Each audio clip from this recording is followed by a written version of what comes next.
Hola, hoy es 16 de enero del 2019 y vuelvo a esta red, vuelvo al YouTube a grabar, a lo mejor con otro sentido, bueno, no otro, sino un poco derivado de lo que he venido trabajando antes. Como si me costara mucho trabajo, la verdad es que no. Pero lo que he venido grabando, pues, antes en este sentido. Y me refiero a cierto uso de las palabras, ¿no? Y hoy quiero hablarles de la palabra experto. ¿Por qué creo importante comentar sobre la palabra experto? Pues porque hoy que están en gran debate las medidas adoptadas por el gobierno federal, en concreto por el presidente López Obrador, y también las contrapropuestas a las medidas que pueda haber, las iniciativas de la sociedad civil, los reclamos y protestas de los partidos hoy de oposición, pues evidentemente el término experto surge a cada ratito y surge casi como muletilla, ¿no? Eh, Creo que ya se dieron cuenta, creo que ya lo he explicado, yo estoy siempre, soy muy sensible, ¿no? Al uso abusivo, excesivo, al mal uso, pues, de ciertas palabras. Eh, y en este caso, pues, insisto, hablo de la palabra experto. Dos anécdotas de mi vida personal, por supuesto, que tienen que ver con esto. La primera es que cuando yo empiezo a trabajar a los 21 años de edad en la Dirección General de Capacitación y Mejoramiento Profesional del Magisterio, que ya desapareció, me invitaron para elaborar unos fascículos autoadministrables, es decir, una colección de publicaciones en fascículos, es decir, en cuadernillos pequeños, dirigidos al magisterio en servicio que no había tenido oportunidad de titularse, tal vez ni siquiera de hacer ni de iniciar los estudios de educación normal. Se habían detectado 15.000 maestros que estaban frente a grupo y que no tenían el título normalista. Entonces, pues, el gobierno, la SEP, preocupada para que estos maestros tuvieran su documentación en orden, les ofreció un programa de lo que después se llamó educación a distancia, y pues en ese entonces les estoy hablando del 78, 79, eh, 1978, 1979, pues la única forma de dar educación a distancia era a través de lo que también se llamó cursos por correspondencia, es decir, se te, se te hacía llegar al que se inscribía en estos cursos el material y se le daban las instrucciones para estudiarlo por sí mismo. Por eso que se le llamó fascículos autoadministrables. Bueno, a mí me invitaron, yo estaba todavía en la primera mitad de la carrera de sociología, de mis estudios universitarios, y pues me di a la tarea con gran entusiasmo de escribir esto. El caso es que cuando yo llego al área de ciencias sociales, que había un par de abogados, una maestra de geografía, dos maestras de historia, todos ellos ya de edad pues avanzada, pues yo tendría 21 años cuando esto sucedía, pues yo veía a la maestra de geografía, por ejemplo, que tenía 29 años, como una maestra ya, pues ya madura, ¿no? Y había otros maestros que rebasaban, pero fácil, los 50 años, en fin. Y traían, digamos, visiones pues muy propias del programa educativo de la educación secundaria, del nivel secundaria. Y yo estaba estudiando pues sociología, ¿no? En la UNAM. Entonces cuando yo comparo lo que ellos estaban trabajando un fascículo entre los 7 maestros, un fascículo de metodología, el método científico aplicado a las ciencias sociales, así le habían titulado. Y pues yo en las clases que yo recibía en la universidad, pues me habían dicho mis maestros y yo lo comprendí perfectamente, pues que no se trataba de una metodología que existía fuera del ámbito sociológico, que se tomara tal cual un método que se tomara de las ciencias físicas o de las ciencias naturales, ¿no? Para aplicarlo a la sociedad. No era así. Desde el principio la sociología se planteó sus propios métodos, pueden ser calificados como quieran, acientíficos, precientíficos, no científicos o francamente científicos. Pero yo era de los que sí creía que, por supuesto, la sociología tenía sus metodologías propias y no tenía por qué andarle pidiendo métodos prestados a las otras disciplinas. Lo sigo creyendo de alguna manera. El objeto de estudio de las ciencias sociales, pues, es la sociedad. Y el objeto de estudio de las ciencias físicas, pues, es el mundo físico, es la física, es la química, es la... de alguna manera también la biología, en fin. Entonces, pues cuando yo veo lo que están haciendo, pues me remito a mi subdirector, que era quien me había invitado a trabajar allí. Y le comento, ¿no?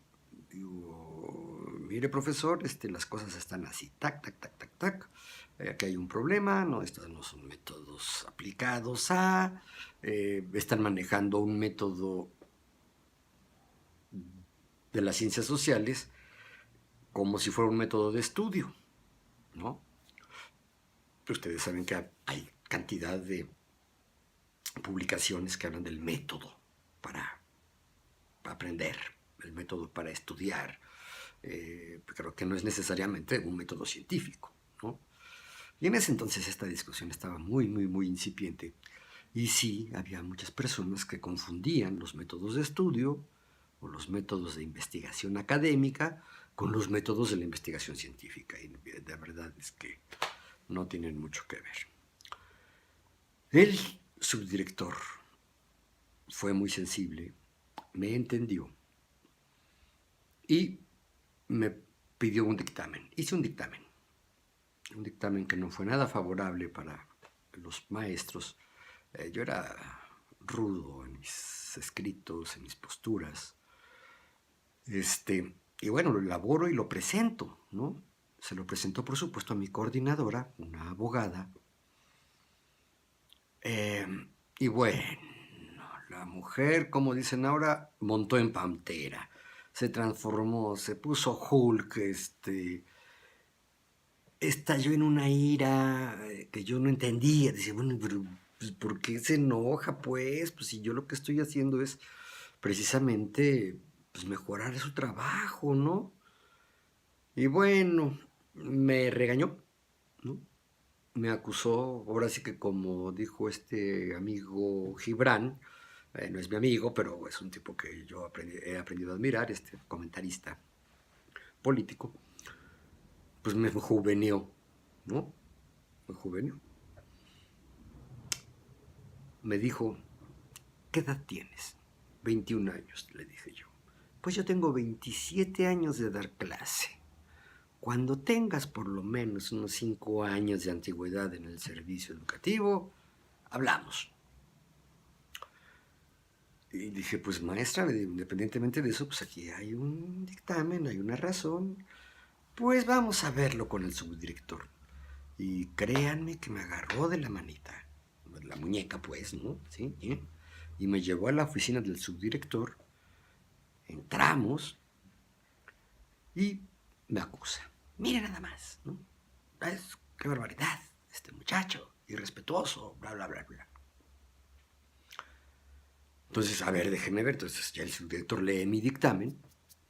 Dice, pero es que, maestra, a mí me parece muy sensato lo que está proponiendo el muchacho, ¿no? Pero ¿cómo es posible? Él no está ni a la mitad de la carrera. Yo tengo ya mis 2 carreras. Tenía 3 carreras, de hecho. Era maestra de primaria, era maestra de civismo, creo, por la Normal Superior, y luego había hecho abogacía, era licenciada en Derecho. Ya tengo 3 carreras, este hombre no está ni a la mitad, y bueno.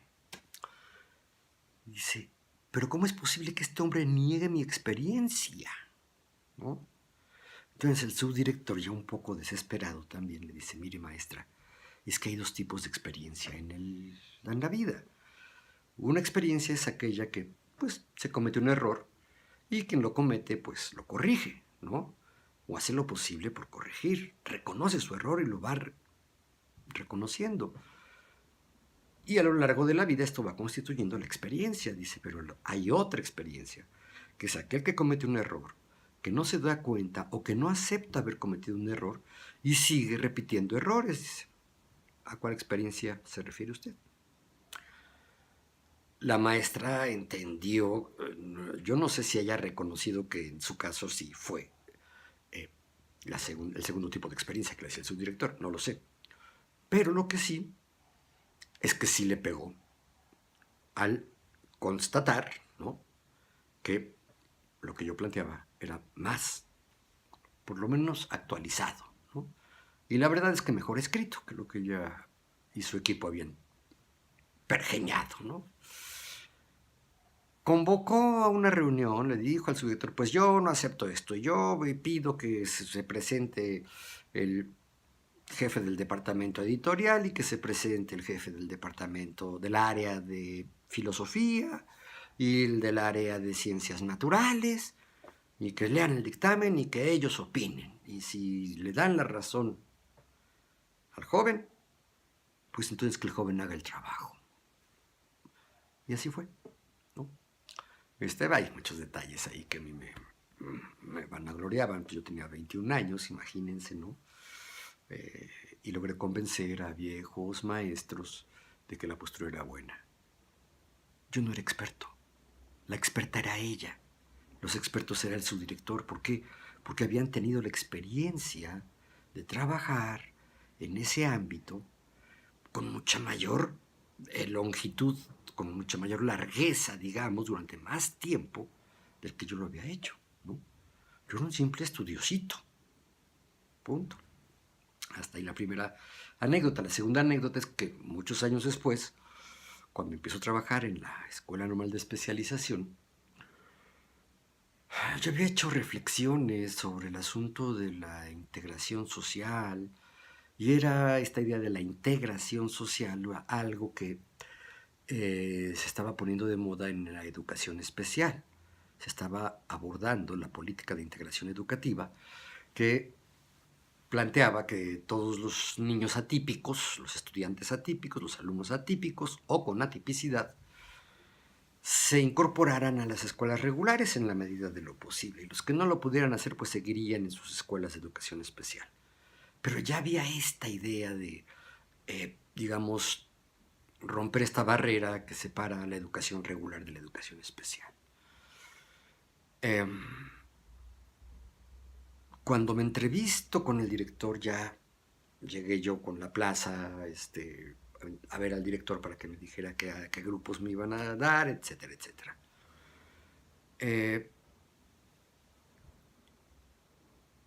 Y pues sí, me dan las materias, me remite con el subdirector académico, en fin. Y en la primera junta de maestros me presenta ante el resto de la comunidad docente como un experto en integración. Y ahí sí me pesó, porque dije, pues ¿cuál experto en integración? ¿No? Yo he estudiado algunos textos, algunos libros, he reflexionado mucho sobre qué es la integración, ¿no? Me parece que yo no tengo la experiencia, es decir, yo no he trabajado los programas de integración educativa. Es porque me presenta como experto en integración. Si era experto o no, pues evidentemente no, para mi gusto no. ¿Por qué? Porque me faltaba la experiencia, porque me faltaba la vivencia. Y por mucho que lo hubiera yo estudiado, por muy claros que tuviera yo los conceptos y hasta los procedimientos y los métodos, ¿no?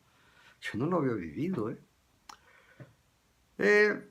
Por supuesto que no lo contradije, pero desde entonces me quedó pues un poco esta idea de que a veces, ahí por primera vez, me encuentro lo que está sucediendo hoy, ¿no? Porque se habla de los expertos que no son más que estudiosos de los fenómenos. Se habla, por ejemplo, un experto en narcotráfico. Digo yo, híjole, los expertos en narcotráfico, el Chapo Guzmán, el Mayo Zambada, pues los grandes capos, pues, ¿no? O incluso el menudista, el traficante menor, ¿no? ¿Por qué? Pues porque han vivido la experiencia de vender narcóticos, ¿no?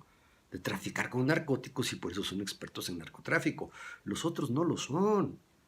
Los otros son simples estudiosos y no, bueno, no les digamos simples, son estudiosos y pueden tener ideas muy buenas que provienen del estudio, no de la experiencia. Y esto pues me lleva también a plantear una cosa que desarrollaré seguramente en otros videos, que es el conocimiento empírico, ¿no? Que es el producto de la experiencia. Sí, te da mucho conocimiento, pero no es un conocimiento necesariamente conceptual, ¿sí? Es un conocimiento en la práctica. Por decir algo, un guitarrista empírico es alguien que no ha estudiado las notas, que no sabe de solfeo, que no sabe de escalas musicales, sino que simplemente se ha agarrado la guitarra y ha hecho sus acordes, sus pisadas, ¿no? Y pueden tocar maravillosamente bien, ¿eh? Hay muchos así.